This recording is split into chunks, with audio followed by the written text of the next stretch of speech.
3, 4, and 5 due up here for OABCIG in the home half of the fourth inning, bringing you back to Boone High School, the home of the Toreadors. And jumping on the first pitch, Hoffman puts it out to left field for the third hit of the night, belonging to the Falcons. And for the first time this evening, Zach, leadoff man on for OABCIG. I'd argue, still with plenty of game left, they have to get that run in now, because you mentioned it, haven't come back from more than a 2-0 deficit.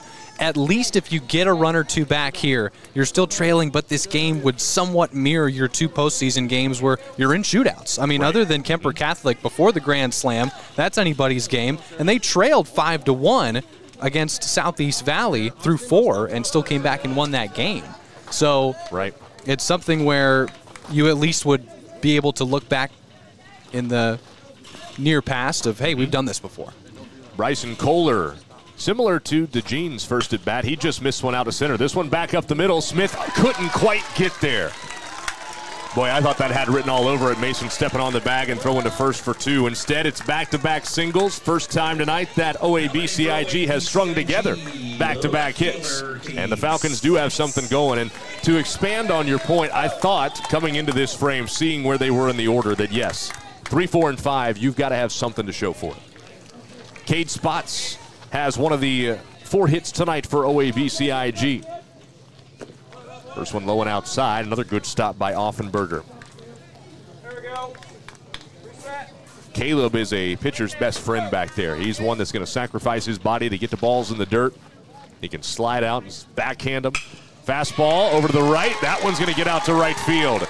Getting the stop sign at third is Hoffman. The bases are going to be loaded with nobody out. Well, how about this? And now we're really going to see what Jace Gwynn can bring here with no room for error other than his 3-run lead. But in terms of having nobody out, you've got to force at every base, and you're getting towards the bottom of the order. But will we start to see that swing and miss come back, or have the Falcons figured him out? Ground ball to short. This could be 2. Smith steps on the bag to throw to first. They get the 2. The run does come in to score. It's not going to be a shutout tonight as Hoffman trots in.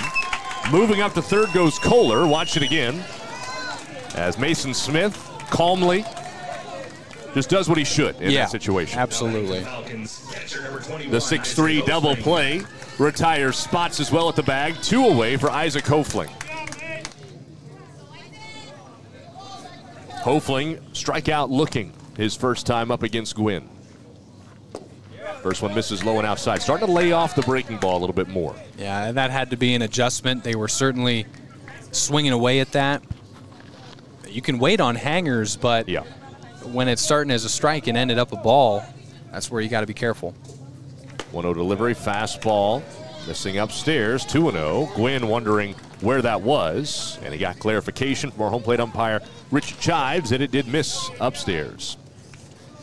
How about this number? It's not going to be moving up the notch any further tonight, so we're going to miss on the fastball there, 2-1. 10 shutouts this year for Chariton pitching, and that is the most in the past 16 seasons. That 2013 group had 9. They've gone years without a shutout at all to their name as a pitching staff.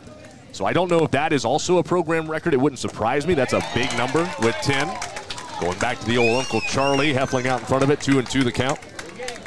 Just another testament to what this Charger pitching staff brings to the mound. Here, Gwynn trying to work out of a bases loaded, no out situation with just a run home. 2-2 delivery to Hofling. Yes, sir. Hofling can't believe it. But it is the second backwards K of the OABCIG catcher for Jace Gwynn. So what could have been a very big inning for the Falcons turns into just a run. Chargers maintain the lead. They're up by 2 as we go to the 5th tonight here in Boone.